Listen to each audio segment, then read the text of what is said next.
ఈ రోజు ఈ ప్రభుత్వం చేసిన విధ్వంసాలు నిందలు మనం చూసాం. మనం మరీ ముఖ్యంగా చూసాం. ఈ టైటిల్ యాక్ట్ తెచ్చారు రీసెంట్ గా.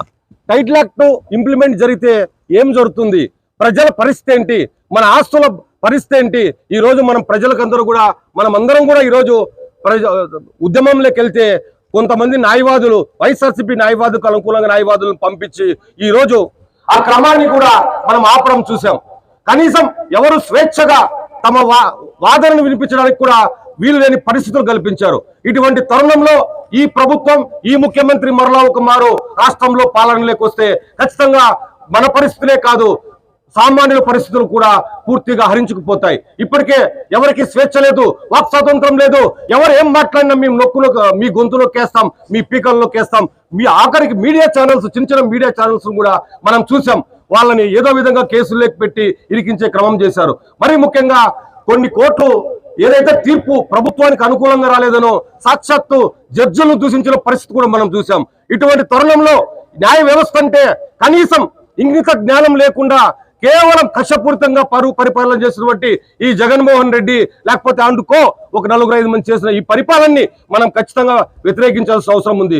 కేవలం ఈరోజు ఎన్డీఏ కూటమి అభ్యర్థులైనటువంటి మన ఎంపీ అభ్యర్థిని కానీ, మన ఎమ్మెల్యే అభ్యర్థిని కానీ ఖచ్చితంగా మనమందరం కూడా ఎంతో సామాజిక స్పృహతో ఖచ్చితంగా మనమందరం కూడా బాధ్యత తీసుకొని ఎవరంతకు వాళ్ళు చేస్తారులే, వీళ్ళు చేస్తారులే అని కాకుండా బీజేపీ, టీడీపీ, జనసేన సంబంధించిన న్యాయవాదులు కావచ్చు, లేకపోతే న్యాయవాద మిత్రులు కావచ్చు, మనము మన కుటుంబ సభ్యులు కావచ్చు, ఖచ్చితంగా కూడా ఈరోజు మనం గెలిపించుకోవాల్సిన అవసరం ఉంది.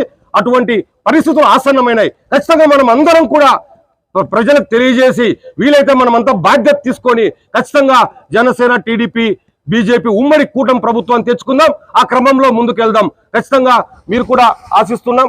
మీరు ఒకవేళ గెలిచిన పక్షాన ఖచ్చితంగా కూడా నాయకవాదుల కోరికలు ఏదైనా చిన్న ఉంటే మీరు తీరుస్తారని కూడా మీ సభా వేదికగా ఆశిస్తున్నాం. ఖచ్చితంగా కూడా ఎందుకంటే ఇప్పుడు కొత్తగా వస్తున్నటువంటి న్యాయవాదులు వృత్తిలో ఎస్సీ, ఎస్టీ, బీసీ, మైనార్టీ వర్గాలకు చెందిన వారు చాలా మంది కూడా అనేకమైన ఇబ్బందులు పడుతున్నారు. ఎందుకంటే కనీసం న్యాయవాద వృత్తిలో కనీసం స్థిరత్వం సాధించాలంటే 5-10 ఏళ్ళు పడుతుంది, టైం పడుతుంది. అటువంటి తరుణంలో మీకు చేతనైనది ప్రభుత్వం అనుకూలంగా కానీ, లేకపోతే మీ వ్యక్తిగతంగా కానీ, లేకపోతే సార్ గురుప్రసాద్ గారు చెప్పినట్లుగా సొసైటీ రూపంలో మేము ఏదైనా కానీ చేస్తాం. ఖచ్చితంగా కూడా మా న్యాయవాద జూనియర్స్ కు మరియు గుమస్తాలకు కూడా మీ శక్తివంచన లేకుండా మీ సహాయ సహకారాలు అందిస్తారని చెప్పి కూడా ఆశిస్తున్నాం.